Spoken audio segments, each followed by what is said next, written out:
uliongoza kamati ya katiba na sheria ya bunge, ukakutana na Wazanzibari Bwawani pale. Ulitusikia sote mheshimiwa mwenyekiti. Bahati mbaya nilikuwa mgonjwa, nilikuwa naumwa, lakini wenzangu wa pande zote mbili walikuwa wakitetea na kulalamika, vipi tumeburuzwa miaka 50, umefika wakati kuweka misingi ya usawa. Mheshimiwa mwenyekiti, Afrika mwenyewe unajiuliza leo ile spirit, ile nguvu ile ya upande wa wenzetu imekwenda wapi? Hata wameufiata hapa Dodoma.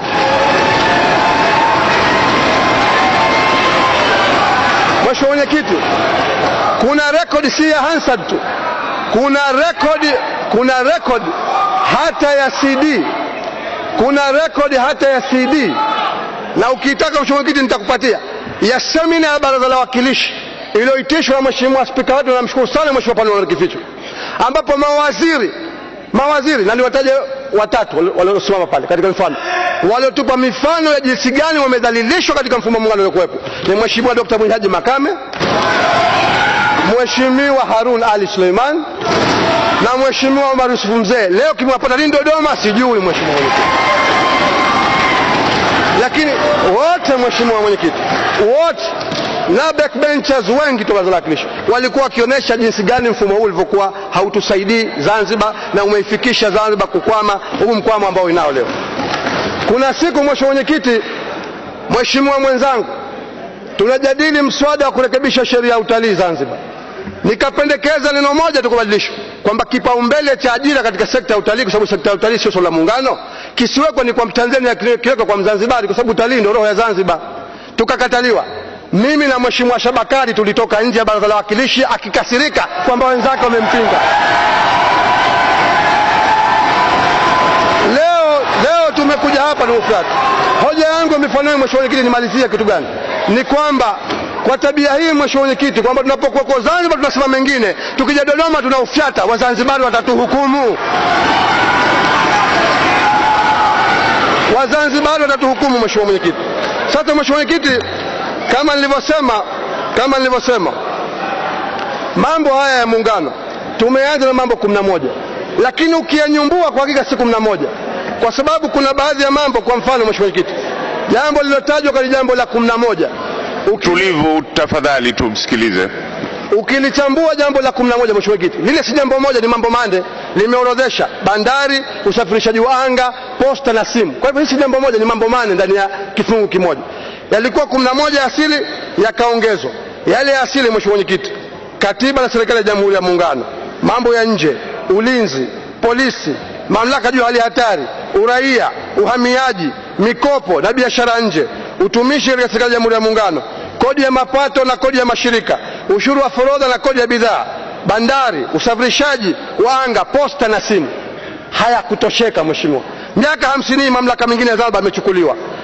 Moja la kwanza kabisa liliongezwa mwaka 65, mambo yote yanayohusika na sarafu na fedha kwa ajili ya malipo yote halali pamoja na noti, mabenki, fedha za kigeni na usimamizi juu ya mambo yanayohusika na fedha za kigeni, leseni za viwanda na takwimu, elimu ya juu, mali asili ya mafuta pamoja na mafuta yasiyochujwa ya motokaa na mafuta ya aina ya petroli na aina nyinginezo mafuta au bidhaa za mafuta na gesi asilia, Baraza la Taifa la Mitihani la Tanzania na mambo yanayohusika na baraza hilo, usafiri na usafirishaji wa anga, utafiti, utabiri wa hali ya hewa, takwimu, mahakama ya rufaa ya Jamhuri ya Muungano, uandikishaji wa vyama vya siasa. Mheshimiwa, haya ukiyakubali, manake Zanzibar tumegeuza ufurutupu, tumechoka, hatukubali tena. Lakini mheshimiwa mwenyekiti, mlango wa kunyang'anya mamlaka ya Zanzibar haukuishia hapo. Katiba hii mheshimiwa mwenyekiti, ibara 64 imeweka kifungo, tutajiuliza mamlaka yake imeyapata wapi? Na katika hili maoni ya baraza la wawakilishi ambao wengine leo wamefika kumsulumu mheshimiwa spika wetu Paul Kificho, ambaye aliongoza kuandika, akasema katiba mpya isije ikawa na utaratibu kama uliomo katika kifungu cha 64 ambacho kinafanya bunge linaweza kutunga sheria tu juu ya jambo lolote ikasema tumika Zanzibar na jambo hilo likawa la muungano. Huu si utaratibu, ni kunyang'anya mamlaka ya Zanzibar kwa mlango wa nyuma. Mheshimiwa mwenyekiti, na baadhi ya mambo ndio mifano iliyonyang'anywa kwa kutumia ibara hii ya 64. Pana sheria ya tume ya haki za binadamu na utawala bora ilipitishwa kutumia kifungu hiki. Haki za binadamu na utawala bora si swala la muungano. Kuna sheria ya uvuvi wa bahari kuu, si swala la muungano, imepitishwa kupitia kifungu hiki, na nyingine. Profesa Shivji anasema zinafika sheria 40 ambazo zimepelekwa kutumika hadi Zanzibar wakati zinahusu mambo ambayo si ya muungano kwa kutumia ibara 64. Mpaka lini Wazanzibari tukubali kunyang'anywa mamlaka yetu, Mheshimiwa Mwenyekiti? Lakini Mheshimiwa Mwenyekiti, athari ya mfumo huu wa mamlaka umeingia hata katika eneo ambalo Mheshimiwa Mwenyekiti ni eneo lako la sekta unalosimamia kiwizara, swala la Jumuiya ya Afrika Mashariki. Mheshimiwa Mwenyekiti, ukichukua masuala yasiyo ya muungano kwa mujibu wa Articles of Union, na hata katiba hii Mheshimiwa inatambua hivi kwamba mambo ambayo si ya muungano Zanzibar inaambua kwa mujibu wa Articles of Union ina exclusive jurisdiction, manake mamlaka kamili. Lakini kwa sababu ya utekelezaji wa swala la mambo ya nje linavyoendeshwa, Mheshimiwa Mwenyekiti, imepelekea mambo yote tukifika katika mambo ya nje yanakuwa ya muungano, liwe la muungano liwe la muungano. Nitatoa mfano Mheshimiwa Mwenyekiti, kama nilivyosema, katika eneo ambalo walisimamia wewe katika wizara yako kisekta, wizara ya Afrika Mashariki. Mheshimiwa Mwenyekiti, mkataba wa Jumuiya ya Afrika Mashariki unataja mambo 17 maeneo ya ushirikiano. Katika yale ni mambo 8 tu katika Jamhuri ya Muungano ndio mambo ya muungano, mambo 13 si mambo ya muungano. Sasa unajiuliza, Jamhuri ya Muungano inapata wapi mamlaka ya kuifunga Zanzibar na kuiamulia juu ya mambo yale 13 katika Afrika Mashariki? Na Mheshimiwa Mwenyekiti, niyataje mambo ambayo unaweza ukasema ni mambo ya muungano. Mheshimiwa Mwenyekiti, ni swala katika mkataba wa Afrika Mashariki ni ushirikiano katika mambo ya fedha na uchumi. La pili, uhuru wa mtu kwenda atakapo, uhuru wa huduma za kazi na haki ya ukaazi. La tatu, mahusiano na jumuiya za kikanda na za kimataifa na washirika wa maendeleo. La nne, ushirikiano katika mambo ya siasa. Haya ndio mambo angalau hata kama unakubali mambo haya, ngamia sitakubali kama yote ni sahihi kwa mambo ya muungano, yamo katika orodha ya mambo ya muungano. Lakini Mheshimiwa Mwenyekiti, mambo haya 13 ni yasome haya katika Afrika Mashariki. Zanzibar mamlaka yake. Kwa nini Zanzibar haijawa mwanachama wa Afrika Mashariki? Kwa sababu ya mfumo wa muungano uliokuwa kwa hivi sasa hivi. Leo Tanganyika iliyovaa koti la muungano inatuamulia katika mambo ya 13. Tutakubali wapi? Hatukubali.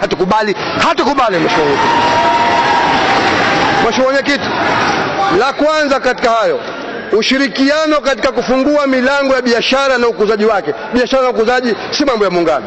La pili, Mheshimiwa Mwenyekiti, ushirikiano katika maendeleo ya uwekezaji na viwanda.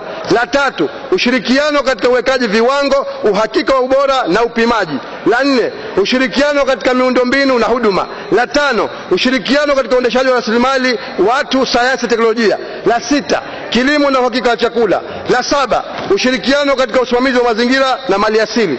La nane, ushirikiano katika usimamizi wa utalii na wanyamapori. La tisa, afya na masuala ya kijamii.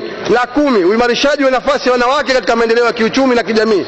La 11, masuala ya sheria na mahakama. La 12, sekta binafsi na asasi za kiraia. La 13, ushirikiano katika maeneo mengine. Haya Mheshimiwa Mwenyekiti, 13 katika mkataba wa Afrika Mashariki si mambo ya muungano. Katika mfumo wa serikali mbili Zanzibar haitaweza kujisimamia. Hatuwezi kukubaliana na mfumo huu kabisa, unaendelea kuzalisha Zanzibar. Mheshimiwa Mwenyekiti, baki dakika 5 sasa. Ndajitahidi nimalizie Mheshimiwa Mwenyekiti. Mheshimiwa Mwenyekiti, ilitoka hoja kwamba mambo haya, hata Rais dakika kidogo alipokuja hapa alisema kwamba yamekuwa yakipitishwa kwa utaratibu wa thuluthi mbili za kila upande. Mheshimiwa Mwenyekiti, jambo hilo si kweli. Mengi yaliyoongezwa Mheshimiwa Mwenyekiti yameongezwa kuanzia mwaka 64 hadi 77. Na katika katiba hii ya muda 65 Mheshimiwa Mwenyekiti ndayo hapa, na mtu anchallenge popote nimsomee, haikuweka sharti la thuluthi mbili katika kubadilisha katiba kwa jambo lolote. La kila upande inazungumzia thuluthi mbili ya jumla tu. Ndio kusema Zanzibar imekuwa ikiburuzwa miaka yote hadi ilipokuja katiba mwaka 77. Lakini Mheshimiwa Mwenyekiti, mfano hai ni suala la sarafu na benki namna ilivyoingizwa katika mambo ya muungano. Na katika ile Mheshimiwa Mwenyekiti, mlivumilia kidogo nisome jinsi swala lilivyoingizwa katika mambo ya muungano. Nasoma Hansard ya tarehe 10 Juni 1965. Mheshimiwa Mwenyekiti, tizama kama kuna nia njema, kwa nini kuna kuficha? Tizama makamu wa pili wa rais anaposema tarehe 10 Juni 65. Mheshimiwa Rashid Mfaume Kawawa anasema, na namnukuu, Mheshimiwa Bwana Khatibu, naomba kutoa hoja kwamba bunge likubali sasa kufanya shughuli fulani ambazo hazikuoneshwa katika order paper. Serikali ina miswada miwili ya sheria Bwana Khatibu, ambayo ni ya muhimu sana na ambayo serikali ingependa ipitishwe leo ili sheria hizi zianze kutumika kesho. Miswada yenyewe wajumbe watagawiwa sasa hivi, lakini ningependa kueleza kwamba hatukupenda kuiweka shughuli hii katika order paper kwa sababu order paper kila siku hutolewa asubuhi na mambo yaliyomo katika miswada hii yalikuwa ni mambo ya siri. Kwa hiyo kama miswada hii ingeliwekwa katika order paper toka asubuhi, siri ingekuwa imetoka mapema mno kabla wakati wake, ndio maana ikazuiliwa mpaka sasa hivi. Mwisho wa kunukuu, Mheshimiwa Kiti. Sasa Mheshimiwa Kiti, wajiuliza, swala la katiba ni swala la wananchi. Palikuwa na siri, ya siri inafichwa nani? Ikiwa kuthibitisha mkataba wa muungano 64 ilifanywa wazi na ikatangazwa na hasa zipo hapa katika bunge la Tanganyika, kwa nini hii inafanywa siri? Lakini Mheshimiwa Mwenyekiti, siri yake inaonekana zaidi ukiangalia jinsi baada ya kupitishwa tu kwa siri. Hasa bwana Khatibu anasema, Mheshimiwa Mwenyekiti, tarehe 10 Juni 65, wabunge waheshimiwa, kama mnavyofahamu kwamba jambo kubwa la katiba kama hili halina budi kutiliwa sahihi na mkubwa wa nchi. Kwa hiyo itabidi niahirishe bunge hili kwa muda dakika 15 ili kumpa nafasi makamu wa kwanza rais apate kutia sahihi. Kwa hivyo naliahirisha bunge hili kwa muda dakika 15. Mwisho wa kunukuu.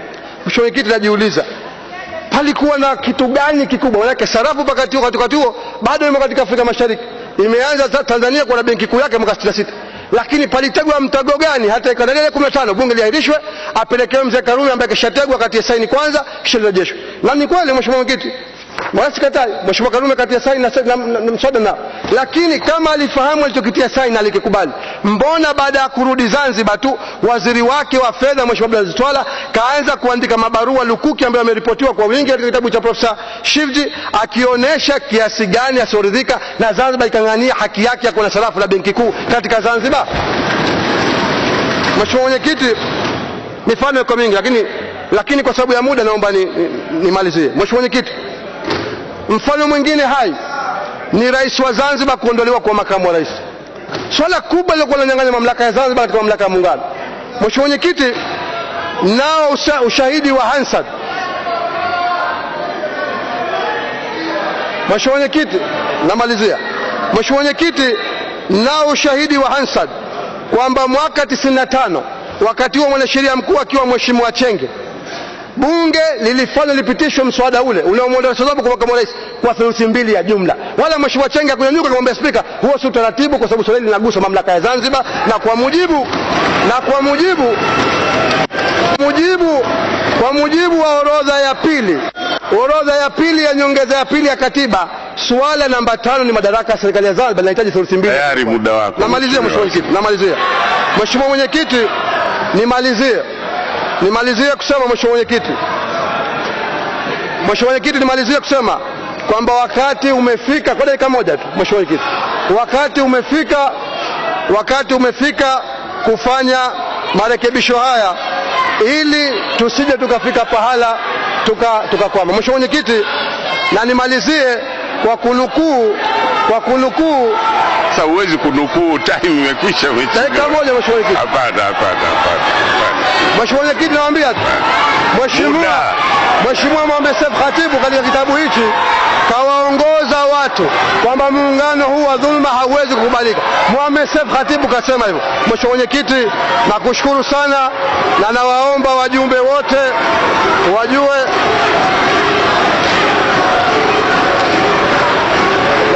waheshimiwa wajumbe waone wakati umefika kufanya marekebisho ya muungano. Asante sana Mheshimiwa Mwenyekiti.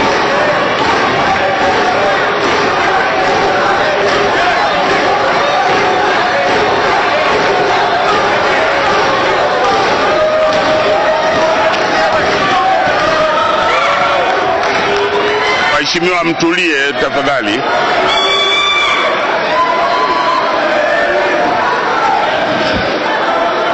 Naomba utulivu waheshimiwa.